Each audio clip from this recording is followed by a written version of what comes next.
चाहते, न ये हमारी बहनों को तरक्की देना चाहते, न ये ट्रिपल तलाक पर ईमानदारी से काम कर रहे हैं। अगर ये ईमानदार होते तो मुसलमानों में तो पूरे हिंदुस्तान का जो सर्वे है वो 1,12,000 कुल अब तलक जो सर्वे हुआ है वो 1,12,000 हमारी महिलाएं हैं जिनको तलाक दिया गया है, और उसमें से कुल 1.5% ऐसी हैं जिनको ट्रिपल तलाक दिया गया है।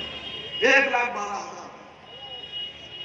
लेकिन जो हिंदुस्तान का रिकॉर्ड है वो यह है कि 20 लाख हमारी गैर मुस्लिम बहनें छोड़ दी गई, बिना तलाक के छोड़ दी गई। मेरा आंकड़ा नहीं है, ये सरकार का आंकड़ा है, ये भारत सरकार का आंकड़ा है कि 20 लाख हिंदू बहनों को बिना तलाक के छोड़ दिया गया है। ना उनको शौहर का हक दे रहा है, ना उनको खर्चा देता है, ऐसे ही रह रहे हैं। और 8 लाख से ज्यादा हमारी हिंदू बहनों को तलाक दिया गया है।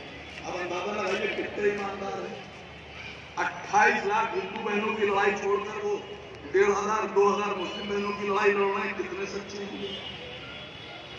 मैं अपनी बात खत्म करूंगा इस बात के साथ, आपसे एक वादा चाहता हूं, 20 तारीख को जब आप बटन दबाने जाएंगे, कितने नंबर पे फैयाज भाई?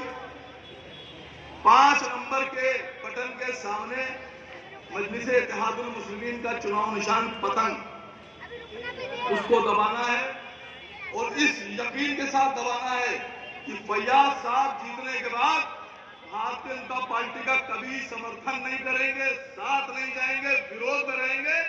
और ये सोचकर आपको बटन दबाना है कि यह आपका अपना विधायक है।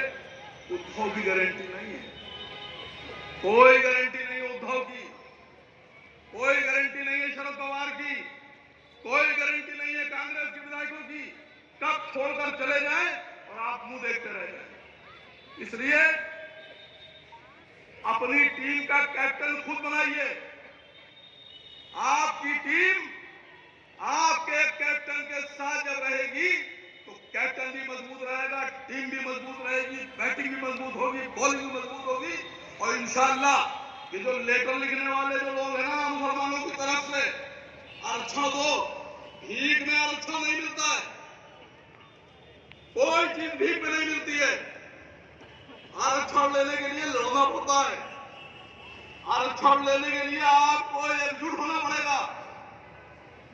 और अगर आपने हमारे 16 विधायकों को जिता दिया या 1-2 कम भी रहे और आपने हमारे विधायकों को जिता दिया, तो मैं इन लोगों से कह रहा हूं, ये लेटर लिखने वाले, खत लिखने वाले लोगों से, कि तुम आरक्षण नहीं दिला सकते।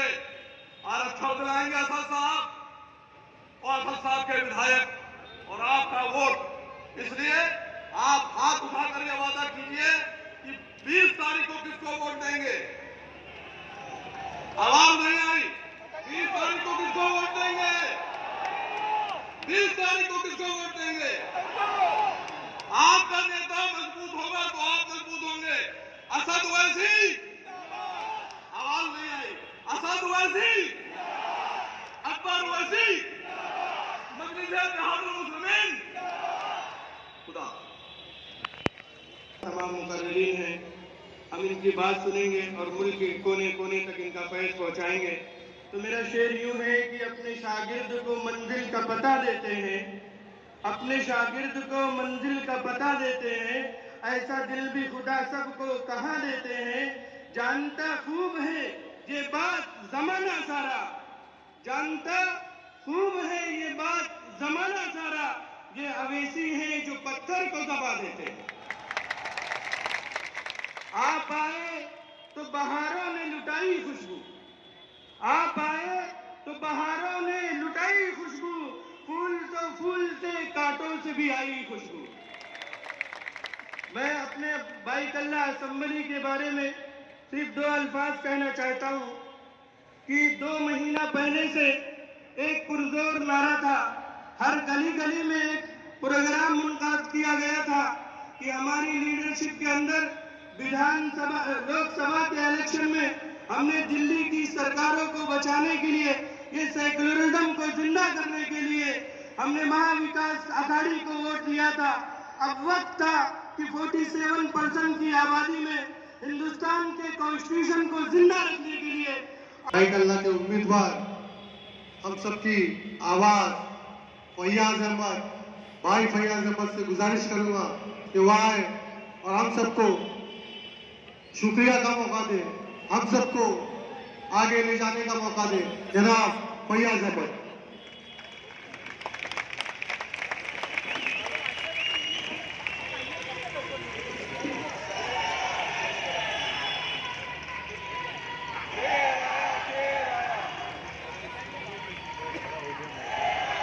लाइक के एहतराम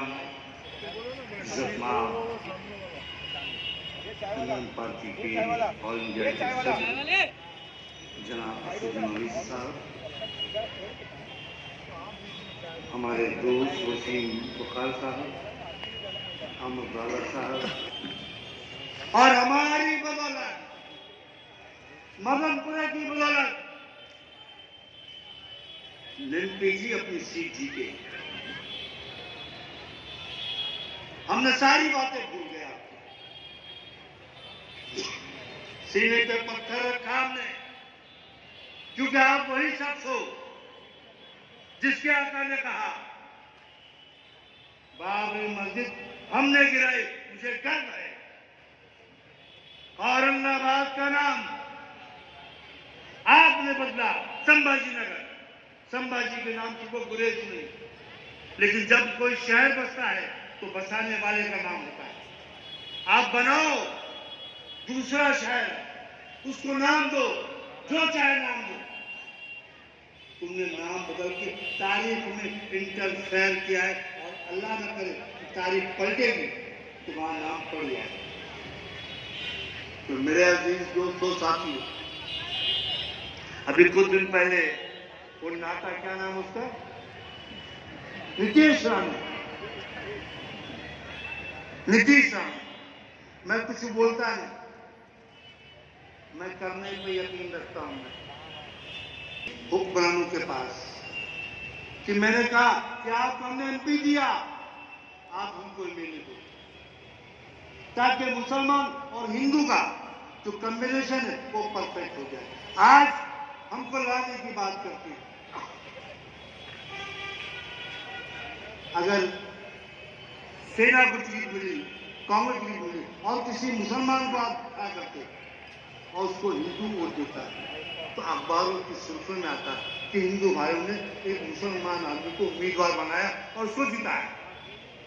एक ब्रिज का काम बनता है आपके और हिंदू मुसलमानों के बीच में तफरका फैलाने वाले मुक्ति का। लेकिन इसके बावजूद कहा बहुत अच्छी बात है, बहुत ठीक बात है, बहुत बढ़िया बात है, हम सोचते हैं, हम विचार करते हैं। मैंने कहा बहुत बहुत शुक्रिया, आप विचार कर रहे हो, सोच रहे हो, बहुत बहुत शुक्रिया आपका। बाद में हुआ क्या, हमारी सोच के विपरीत इन्होंने अपना ही आदमी चुन के लाके डाल दिया। क्यों? ये नहीं चाहते हैं। दोस्तों साथियों, वक्त का तकाजा है, हमको अपनी सिमत को मजबूत करनी होगी, अपने आप में इत्तेहाद पैदा करना होगा, और इंशाअल्लाह अल्लाह ने चाहा 20 तारीख के रोज हमारा जलवा दुनिया देखेगी। और भाई खल्ला, मोमिनपुरा, मदनपुरा, लक्की कंपाउंड, काला पानी, ट्रांसिस कैंप, ये पूरा इलाका एक हो जाएगा। और जब वोट गिरेगा तो यकीन जानो इनके सबके फाका होंगे इंशाअल्लाह। मेरा अजीज दोस्तों साथी, मैं तो यहाँ पे आया था असद साहब की बातें सुनने के लिए। आज मैं कुछ जोश में कुछ ज्यादा बोल दिया, उसके लिए माजूम।